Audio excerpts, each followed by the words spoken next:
بسم الله الرحمن الرحيم. الحمد لله وكفى وسلام على عباده الذين اصطفى. أما بعد فأعوذ بالله من الشيطان الرجيم. بسم الله الرحمن الرحيم. إن الدين عند الله الإسلام. وقال تعالى: يا أيها الذين آمنوا ادخلوا في السلم كافة ولا تتبعوا خطوات الشيطان. صدق اللہ العظیم. محترم دوستو، انسان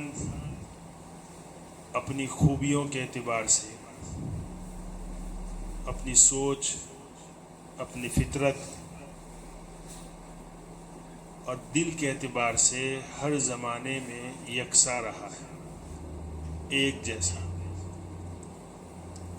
ایسا نہیں ہے کہ 300 سال پہلے، 200 سال پہلے، 400 سال پہلے جو انسان تھے ان کی سوچ، ان کی فطرت،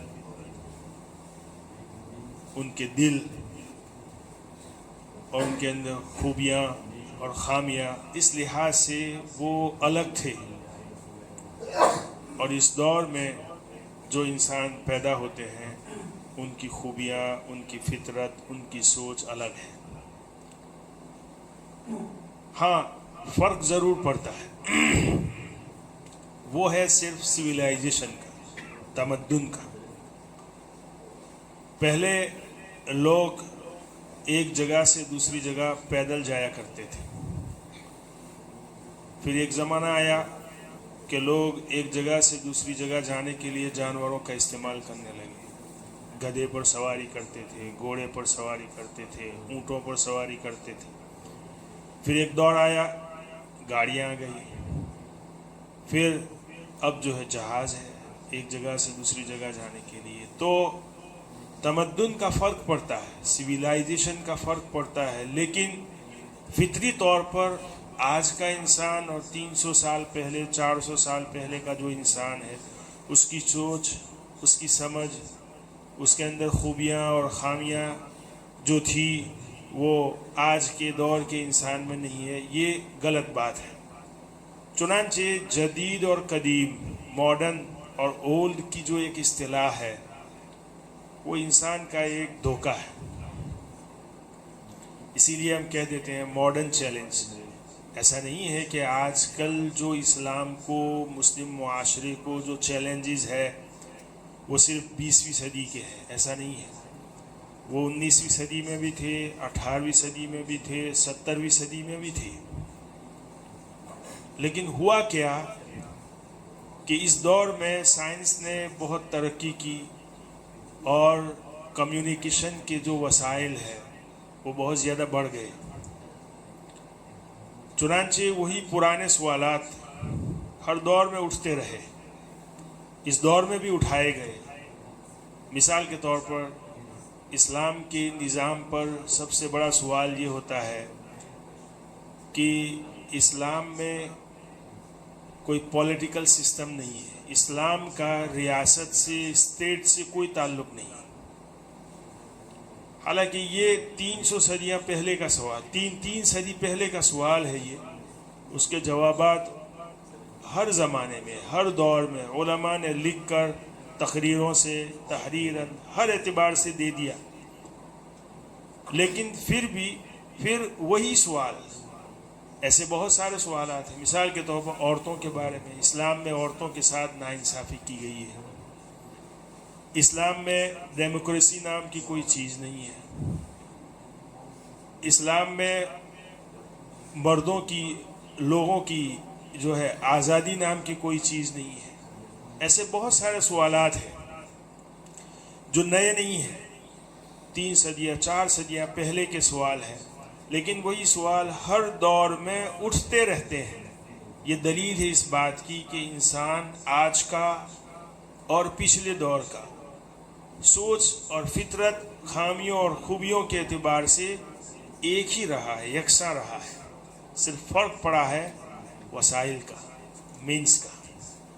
چنانچہ معلومات اور کمیونیکیشن کے جو ذرائع ہیں جو وسائل ہیں اس دور میں بڑھ گئے. پہلے کمیونیکیشن کے لیے صرف آدمی زبان کا استعمال کرتا تھا.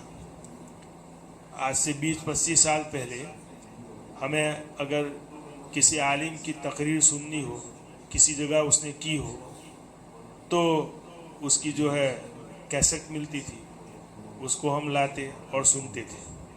آج کیا ہے، جس وقت وہ بیان کر رہے ہیں اسی وقت بھی آپ ورلڈ کے کسی کونے میں، دنیا کے کسی کونے میں اس وقت بھی سن سکتے ہو، اور اس بیان کے پورے ہونے کے بعد جو ہے انٹرنیٹ پر وہ من وعن وہ آپ کو مل جائے گا. تو وسائل جو ہے کمیونیکیشن کے جو ذرائع ہیں بڑھ گئے. پہلے خط و کتابت ہوتی تھی، پہلے زبان سے جو ہے بات چیت ہوتی تھی، کمیونیکیشن کا ذریعہ جو ہے بات چیت تھی. پھر ایک دور آیا لوگوں نے قلم کا استعمال کیا، چنانچہ کتابیں، پمفلیٹ، اس کے ذریعے لوگوں سے جو ہے وہ کانٹیکٹ کیا جاتا تھا. آج جو ہے سب سے بڑی چیز جو ہے کمپیوٹر ہے، انٹرنیٹ ہے. چنانچہ ہر آدمی صحیح یا غلط ہر طرح کا انفارمیشن، ہر طرح کی معلومات اپلوڈ کرتا ہے، شیئر کرتا ہے، اور وہ چیزیں 1 منٹ میں، بہت کم وقت میں ہزاروں، لاکھوں، کروڑوں انسانوں تک پہنچ جاتی ہے.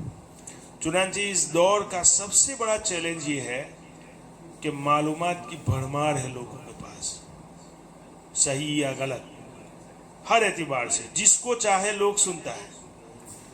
کوئی آدمی، کسی نے اپنی کوئی چینل بنائی ہے پیسے کمانے کے لیے، اس کو کچھ آتا جاتا ہے نہیں، وہی لفاظی اور بکواس کرتا ہے، لوگ اس کو بھی سنتے ہیں، اس سے کنفیوژن ان کے دماغوں میں پیدا ہوتا ہے. ہر کسی کو سننا، ہر کسی کو پڑھنا اور معلومات کی بھرمار جو ہے جمع کرنا، یہ اس دور کا سب سے بڑا فتنہ ہے. انفارمیشن، انفلوئنس آف انفارمیشن، ایک سب سے بڑا چیلنج ہے.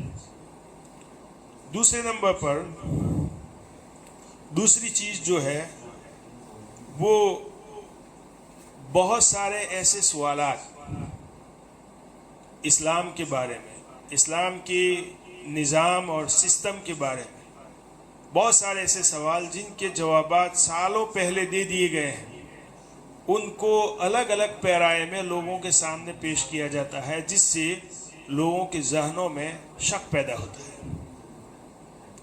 اور تیسرے نمبر کی جو چیز ہے وہ ہے الحاد اور بے دینی، دین کا انکار، اللہ کا انکار، رسالت کا انکار، وحی کا انکار.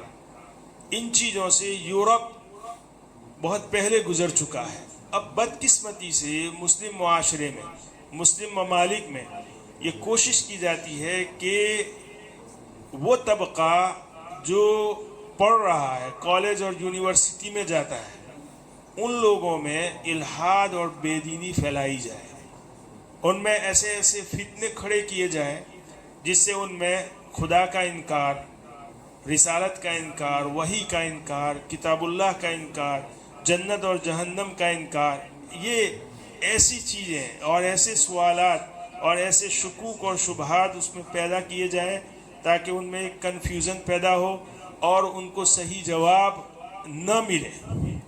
یا یہ کہ ان کے جوابات تو دے دیے گئے ہیں، لیکن کبھی کیا ہوتا ہے کہ جس آدمی کو سوال پیدا ہوا ہے، وہ سوال اس کی سوچ سے کہیں گنا بڑا ہوا ہے، تو ظاہر سی بات ہے اس کا جو جواب دیا ہوگا وہ جواب بھی اس کو سمجھ میں آنے والا نہیں ہے. تو اس کی وجہ سے بھی اس میں ایک کنفیوژن پیدا ہوتا ہے. بہرحال یہ تو ایک مختصر میں نے تمہید آپ کے سامنے بیان کی کہ آج کے دور میں اسلام اور اسلام کے نظام، جو بھی اسلام کا نظام ہے، چاہے معیشت کا ہو، چاہے سیاست کا ہو، چاہے معاشرت کا ہو، سوسائٹی کا ہو، عقیدے کے بارے میں ہو، عبادات کے بارے میں ہو، یا رسم و رواج کے بارے میں جو بھی سوال کیے جاتے ہیں، یہ پرانی شراب ہے، نئی بوتل، اس کے جوابات دے دیے گئے ہیں. لیکن بہرحال ہر دور میں یہ اٹھتے رہتے ہیں یہ سوال، اور نئی نسل جو ہے ان کے سامنے تو یہ بہرحال نیا سوال ہے، نیا چیلنج ہے. تو آپ یہ سمجھیے کہ یہ ایسی چیزیں ہیں آپ کو اسلام کے کسی بھی شعبے کے بارے میں اگر کنفیوز کیا جائے تو سمجھ لو کہ اس کا حل ہے، اس کا جواب دے دیا گیا ہے، یہ کوئی نئی بات نہیں ہے۔ چنانچہ سب سے پہلے ہم جو بات شروع کریں گے یہ کہ کائنات کے بارے میں، زندگی کے بارے میں ہمارا نظریہ کیا ہے، ہم کس اینگل سے اس کائنات کو دیکھتے ہیں، ہم اس سے شروع کریں گے۔ چنانچہ سب سے پہلا جو سوال ہے یہ کہ کائنات کو ایک مسلمان کس نظریے سے دیکھتا ہے، کس اینگل سے دیکھتا ہے۔ چنانچہ ہر آدمی کا ایک عقیدہ ہے کہ یہ کائنات اس کا خالق اللہ ہے۔ کائنات اس کا خالق کون ہے؟ اللہ ہے، یہ کوئی نئی بات تو ہے نہیں۔ رازق کون ہے؟ اللہ ہے، یہ ہر آدمی مانتا ہے۔ لیکن دیکھیے، ایک ہے ماننا اور عملی طور پر اس کو اپنی زندگی میں لانا، یہ دو الگ الگ چیزیں ہیں۔ ہم لوگ یہ مانتے ہیں کہ اس کائنات کا خالق اللہ ہے اور ہر چیز کے لیے رازق اللہ ہے، لیکن عملی طور پر یہ چیزیں ہماری زندگی میں کس لیول کی ہے وہ ہر آدمی دیکھ لے۔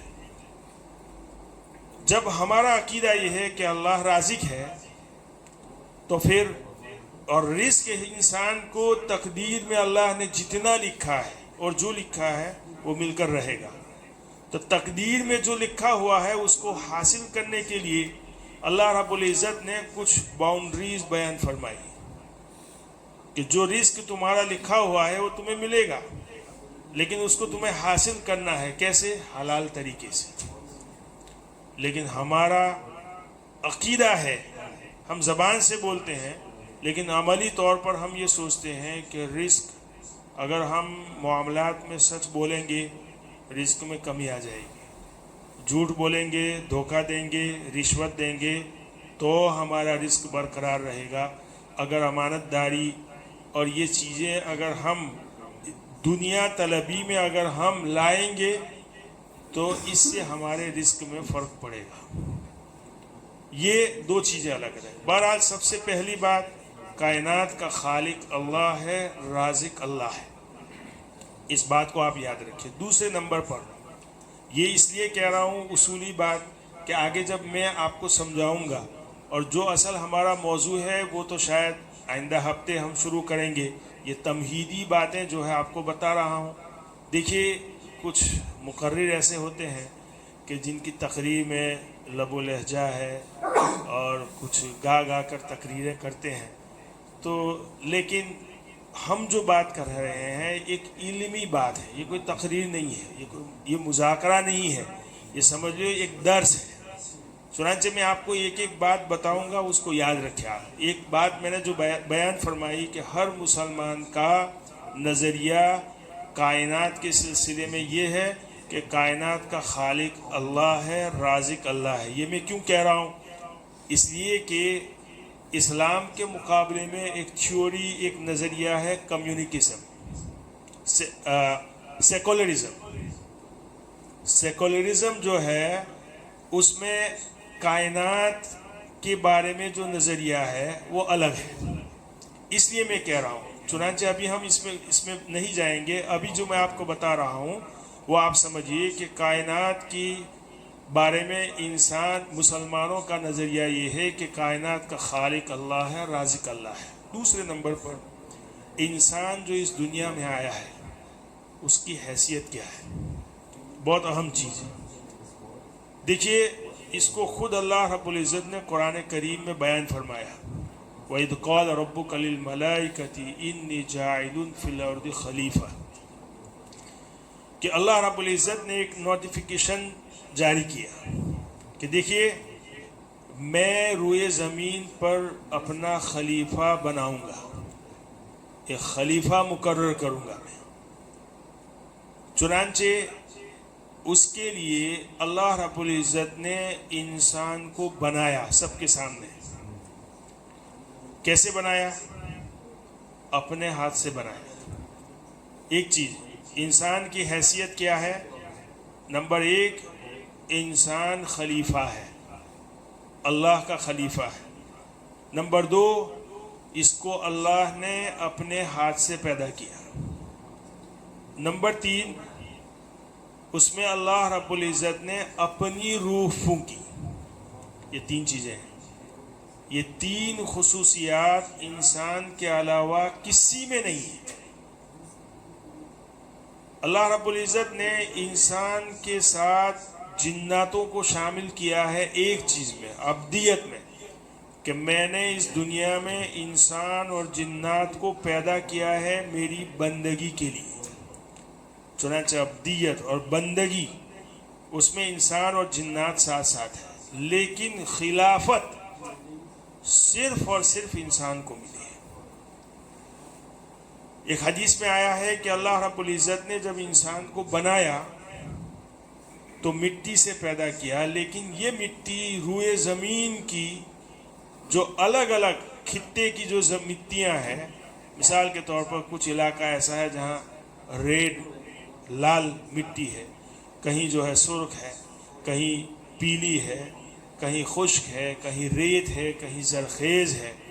تو قسم قسم کی مٹیاں اللہ رب العزت نے اٹھائی، اس کا ایک گارا بنایا اور پتلا بنا کر پھر اس میں اپنی روح پھونکی. تو 3 خصوصیات. انسان خلیفہ ہے، انسان کو اللہ نے اپنے ہاتھ سے پیدا کیا. بہت کم چیزوں کے بارے میں اللہ رب العزت فرماتے ہیں کہ میں نے اس کو اپنے ہاتھ سے پیدا کیا. انسان کے بارے میں اللہ رب العزت فرماتے ہیں کہ انسان کو میں نے اپنے ہاتھ سے پیدا کیا. دوسرے نمبر پر اپنی روح اللہ رب العزت نے انسان کے گارے میں پھونکی.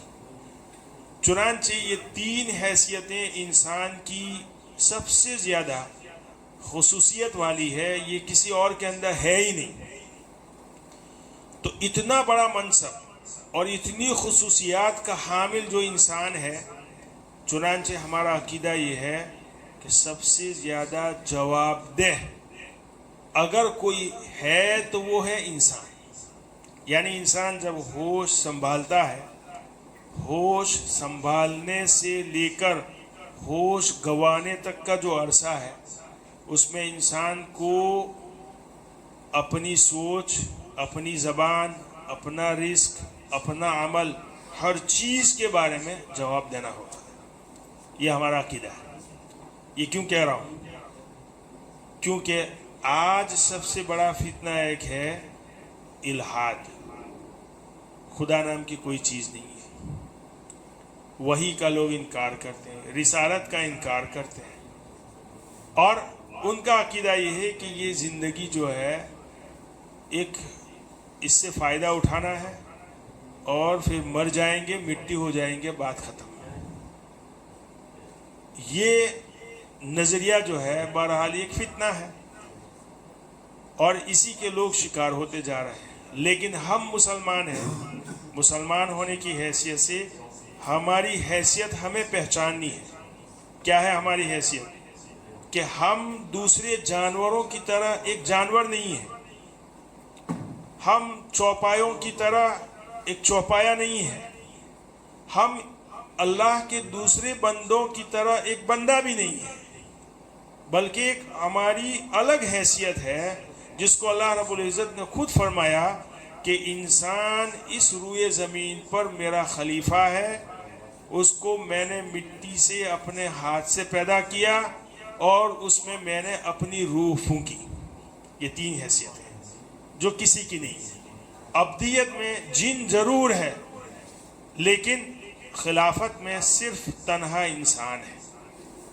اور عقیدہ یہ ہے کہ یہ زندگی ختم ہو جائے گی اور اس زندگی کے بعد ایک دن آئے گا، اس دن ہمیں اپنی اس زندگی کا جو بھی ہم نے اچھے اور برے اعمال کیے ہیں اس کا جواب دینا ہے.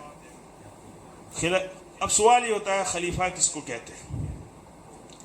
خلیفہ کسی بڑی اتھارٹی کی طرف سے کسی کو اعلیٰ افسر بنایا جائے، جو اس اتھارٹی کی طرف سے جو ہدایت دی جائے، جو اصول اس کو بتایا جائے، اسی کے مطابق رول کرے.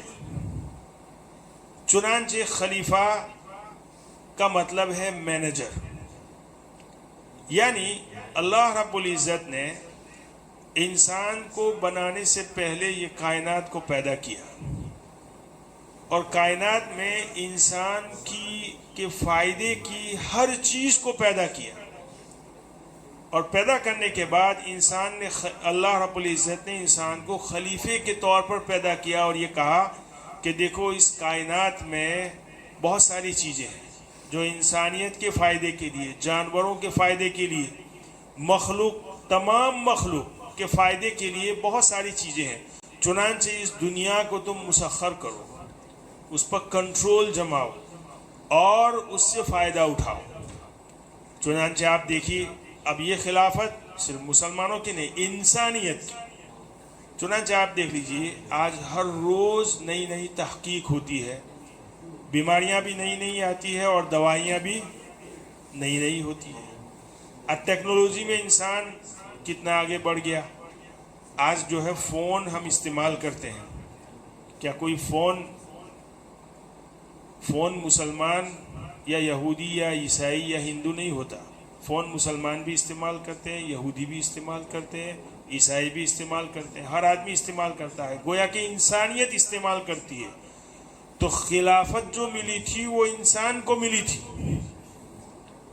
لیکن یعنی مطلب یہ ہے کہ اللہ نے کائنات کو پیدا کیا، یہ کہا کہ کائنات میں جو طاقتیں ہیں، جو فائدے کی چیز ہے، اس کو مسخر کرو اور اس کو مخلوق کے لیے فائدہ مند بناؤ۔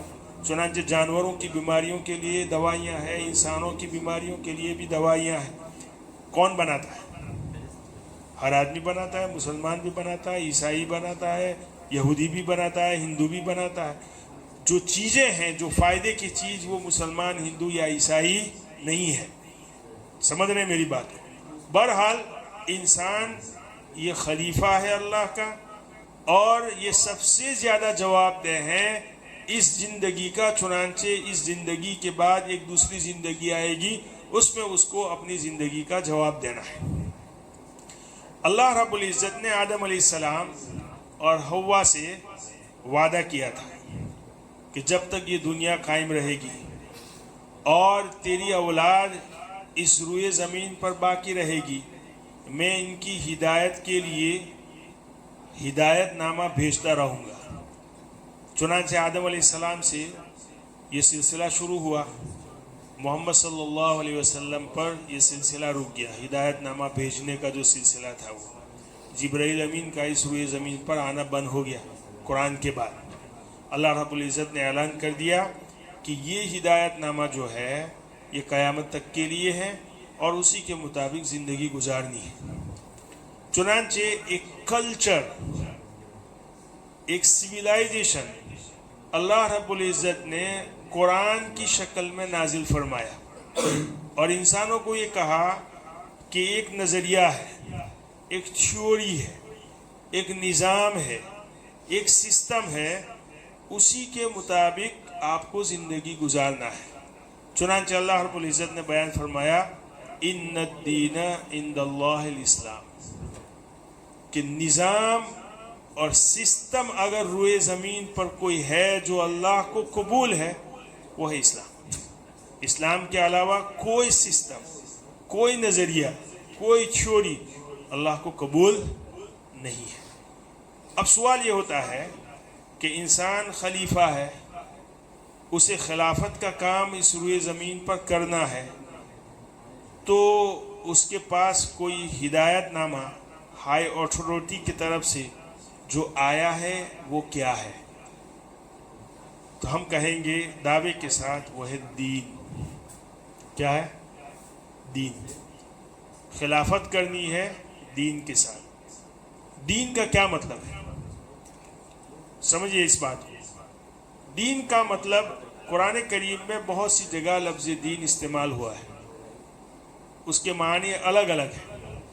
ایک معنی ہے بدلے کا دن، دیکھیے بورڈ پر میں نے لکھا ہے بدلے کا دن۔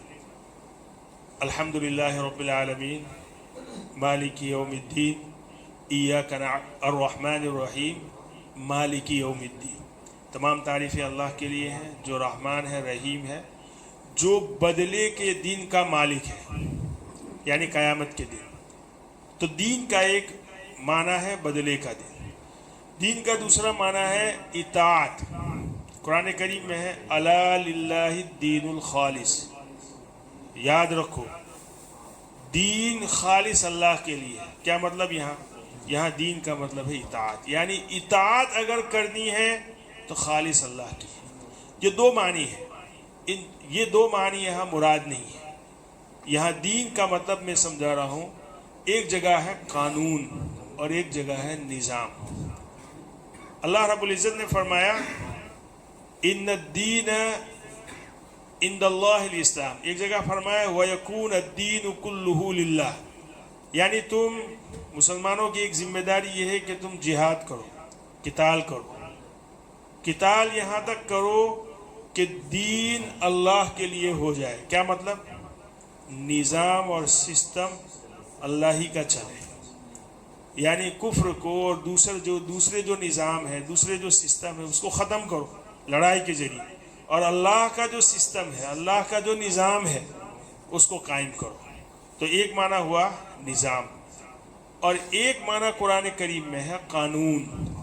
حضرت یوسف علیہ السلام جب مصر کے بادشاہ بنے اور ان کے جو بھائی آئے تھے، ان کے بھائیوں میں سے 12 بھائیوں میں سے ان کا ایک بھائی تھا بنیامین. یوسف علیہ السلام اس کو اپنے پاس رکھنا چاہتے تھے، تو یوسف علیہ السلام نے اس کے لیے ایک حیلہ اپنایا. چونکہ کوئی باہر سے آدمی جو آیا ہو، وہ مصر کے بادشاہ کے قانون میں اس کے لیے ایک تھا، اگر کسی کو قید کرنا ہو، کسی باہری آدمی کو قید کرنا ہو تو بادشاہ کے قانون میں یہ تھا کہ اگر وہ چوری کرے تو اس کو تم اپنے پاس رکھ سکتے ہو. چنانچہ یوسف علیہ السلام نے ایک برتن جو تھا ناپنے کا وہ اس کی بیگ میں رکھ دیا. ایک ہیلا تھا اس کو اپنے پاس رکھنے کے لیے. پھر انہوں نے کہا کہ میرا برتن جو ہے گم ہو گیا ہے. چنانچہ تلاشی دی گئی، بنیامین کے تھیلے میں وہ نکلا، چنانچہ اس کو رکھ لیا. تو وہاں پہ لفظ استعمال کیا ہے فی دین الملک. مصر کے بادشاہ کے قانون میں یہ چیز تھی کہ اگر کوئی چوری کرے تو اس کو تم اپنی کسٹڈی میں لے سکتے ہو. چنانچہ یہاں دین کا لفظ قانون کے معنی میں استعمال ہوا. گویا کہ انسان کو اس روئے زمین پر خلافت کرنی ہے دین کی روشنی میں. دین کا کیا مطلب؟ دین کا جو مطلب ہم نے اپنے ذہنوں میں بٹھا کے رکھا ہے بہت محدود ہے. اگر میں کسی سے پوچھوں کہ دین کا کیا مطلب ہے، آپ لوگ کہیں گے دین کا مطلب نماز پڑھنا، زکوٰۃ دینا، روزہ رکھنا، حج کر لینا. زیادہ سے زیادہ آپ یہ کہیں گے. حالانکہ یہی دین نہیں ہے، یہ دین کا ایک پارٹ ہے. یہ دین کا ایک پارٹ ہے. دین بہت وسیع چیز ہے. دین کا کانسیپٹ جو ہمارے ذہنوں میں ہے بہت کم ہے. حقیقت میں دین کا معنی بہت وسیع ہے. میں یہ سمجھانا چاہتا ہوں کہ دین کا ایک مطلب ہے قانون، دین کا ایک مطلب ہے نظام. اب دیکھیے آگے چلتے ہیں. دین کس چیز سے بحث کرتا ہے؟ دین کس چیز سے بحث کرتا ہے؟ دین انسانی زندگی سے بحث کرتا ہے. دین میں کیا چیز ہے؟ اللہ کے دین میں کیا چیز ہے؟ کس چیز سے بحث کی گئی ہے؟ کس چیز کے احکام ہیں؟ کس چیز کے قانون ہیں؟ کہا کہ انسان کی زندگی کے قانون دین میں ہے. اب انسان کی زندگی دو طرح کی ہے. ایک انفرادی پرسنل لائف، ایک معاشرتی لائف یعنی سوشل لائف. انسان کی ایک انفرادی زندگی ہے، انسان کی ایک سوشل زندگی ہے، اجتماعی زندگی ہے. چنانچہ اجتماعی زندگی میں انسان ایک مکان میں رہتا ہے، فیملی میں رہتا ہے، تو اس کے اس کے بھائی ہے، اس کی بہنی ہے، اس کے باپ ہے، اس کی ماں ہے، اس کی بیوی ہے، اس کے بچے ہیں. یہ ایک لائف ہے. جس گاؤں میں رہتا ہے اس کا ایک پڑوسی ہے، آگے رہتا ہے، پیچھے رہتا ہے، اوپر رہتا ہے. پھر گاؤں میں اس کے دوست ہیں، اس کے دوسرے رشتہ دار ہیں. گاؤں سے باہر شہر، ضلع، ضلع سے باہر صوبہ، اور صوبے سے پھر آگے ملک اور پوری دنیا. تو انسان کی ایک اپنی پرسنل لائف ہے اور ایک انسان کی سوشل لائف ہے. دین میں بحث ہوتی ہے، دین میں احکام موجود ہے، دین میں